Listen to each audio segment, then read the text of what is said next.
Kwanza nawashukuru kwa nyinyi kufika. Jambo la pili, tumekuja na kamati ya usalama ya Rift Valley, tuko na wao hapa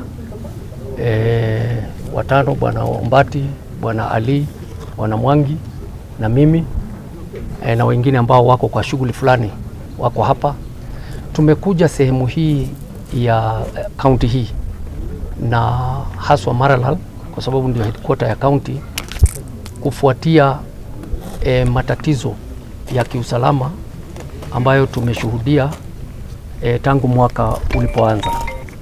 Tumekuwa na hali tete ya usalama katika sehemu hii na pia tumeona jambo ambalo si la kawaida sana katika sehemu hii, ambao kuna wizi wa kutumia mabavu ambao tumeona katika mji wa Maralal, na vile vile tumeona hali hiyo katika sehemu ya Kisima na Wamba yote katika kaunti hii.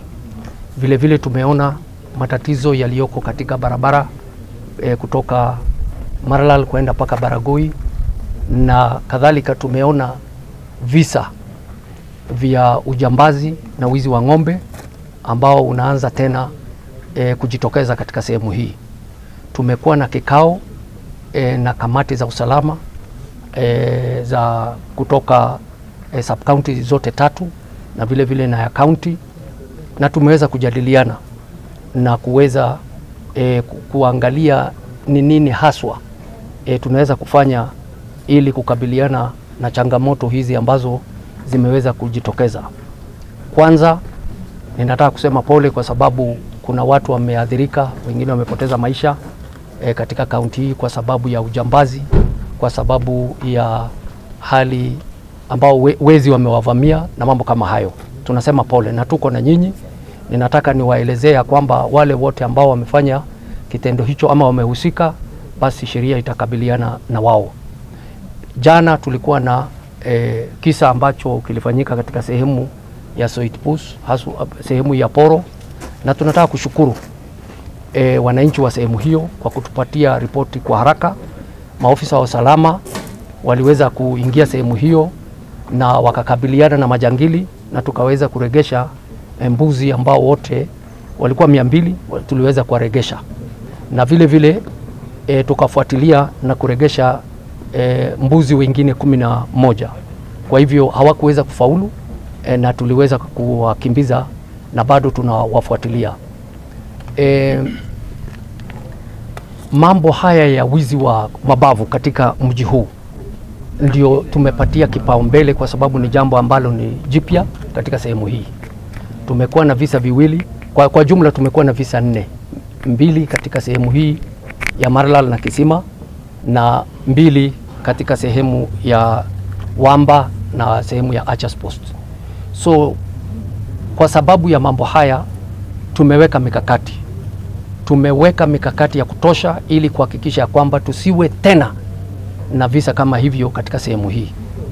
Tayari watu 4 wameshikwa na tunafuatilia wengine wengi ili tuweze kukabiliana na jambo hilo, na hatutakaa, tutawafuatilia ili tuangamize hao majambazi wasiendelee na biashara hiyo ambayo sijui imetoka sehemu gani. Vile vile barabara kutoka Maralal mpaka Baragoi tumetoa amri ya kwamba kuanzia sasa tutaweka usalama maradufu, na magari yote ambayo yatatumia barabara hiyo ni lazima iwe na maofisa wa usalama ili waweze kuhakikisha kwamba safari yao haikatiki na inalindwa jinsi inavyotakana mpaka wafike sehemu ambapo wanataka. Kwa hivyo barabara hiyo yote itakuwa chini ya ulinzi ya maofisa wa usalama kukabiliana na matatizo aina yoyote ya kiusalama. Vile vile tumesema ya kwamba kuna watu ambao walivamia maofisa wa usalama ambao walikuwa kisindikiza mahabusu katika barabara hiyo. 2 wale ambao walikuwa wamefikishwa mahakamani, 2 waliweza kushikwa, lakini kuna 8 ambao bado 6 ambao bado hawako. Tumesema wasakwe, watafutwe ili waweze kushughulikiwa jinsi inavyotakana kulingana na sheria. Vile vile tunasema ya kwamba wahalifu wote ambao wako na silaha tunawaeleza hivi ya kwamba wako na nafasi ya kusalimisha silaha hizi, kwa sababu wakati ambapo hatua itakapochukuliwa na hawajasalimisha, basi wasilaumu mtu yoyote, kwa sababu kazi hiyo itafanywa kwa bidii sana na kwa nguvu ambayo wao wenyewe watakuja kujua. Ninataka nirudishie shukrani maofisa wa usalama na wananchi ambao walishirikiana kuhakikisha ya kwamba mifugo ambao waliibiwa wameweza kuregeshwa. Kufikia hivi sasa mifugo ambayo imeibiwa katika kipindi cha miezi 2.5 ni 1884 na serikali ama maofisa wa usalama wameweza kuregesha 837, na hiyo inaonyesha ni juhudi nzuri, na bado tunaendelea kusaka wale wengine ambao bado tutapambana na wao kuhakikisha ya kwamba wameweza kupatikana na waregeshewe wenyewe.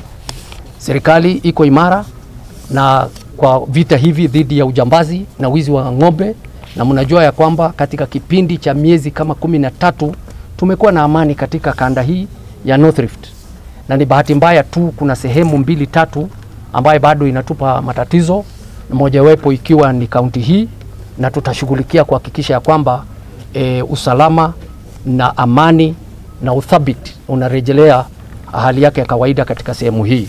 Serikali imeweza kuandika askari wa ziada 177 ambao wanaendelea kufanyiwa mafunzo katika kaunti hii, na hiyo ni tendo ambalo tunashukuru kutokana na mpango wa serikali. Tunawashukuru kwa sababu watatusaidia kuongeza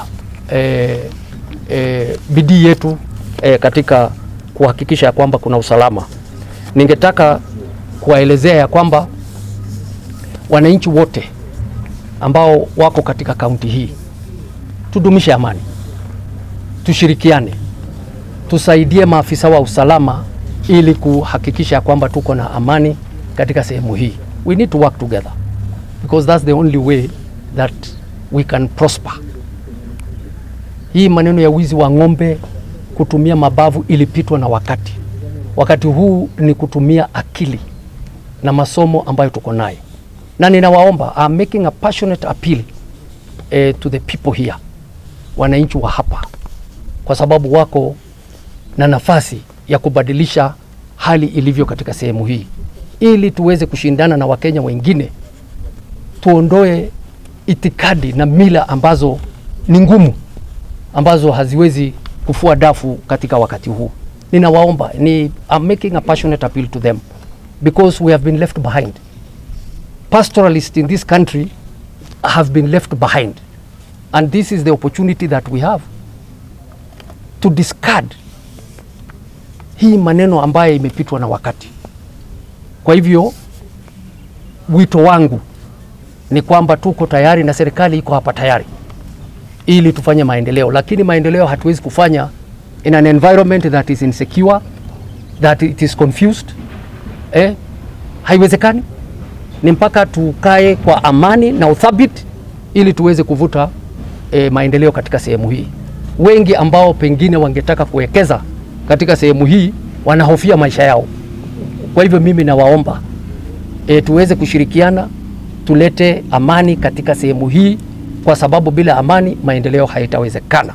Hatuwezi enda shule, hatuwezi kujenga barabara, hatuwezi kufanya maendeleo yote, hakuna uwekezaji. There will be no investment if the environment is not conducive, it is not favorable. We need to have that favorable environment to attract investors in order to do to prosper. Ningetaka pia kuwaomba viongozi wetu vile wametusupport kutoka hapo awali, waendelee kutuunga mkono, watusaidie ili tuweze kushirikiana katika mambo haya ya usalama. Mwisho, kwa sababu majambazi wanajifikiri eti wanaweza, mimi nimekuja kuwapatia notice. Tena ni notice ile kali kabisa ya kwamba hakuna mambo ya kutishana hapa. Regesha silaha mara moja. Usiporegesha, tumeanza kufanya kitu inaitwa profiling. na tuko na majina ya hawa jamaa. We will come for you individually, and if possible hata hiyo familia yako tutakuja kuwachukua ili to deal na wewe, because kama family inakupa support then hata wewe ni collaborator ya haya mambo. So we want to tell you like this, hatuwezi kukubali kuendelea na vitisho na mambo na madhara ambayo tunaletewa na majambazi. It is only the government which has the weapons, instruments ya kusukuma, na yeyote ambaye anatumia ama anamiliki instruments hizo kinyume cha sheria, basi dawa yake ni kushughulikiwa. Atashughulikiwa kwa njia nyingi, na njia kubwa ambayo tutamshughulikia ni njia ya mahakama.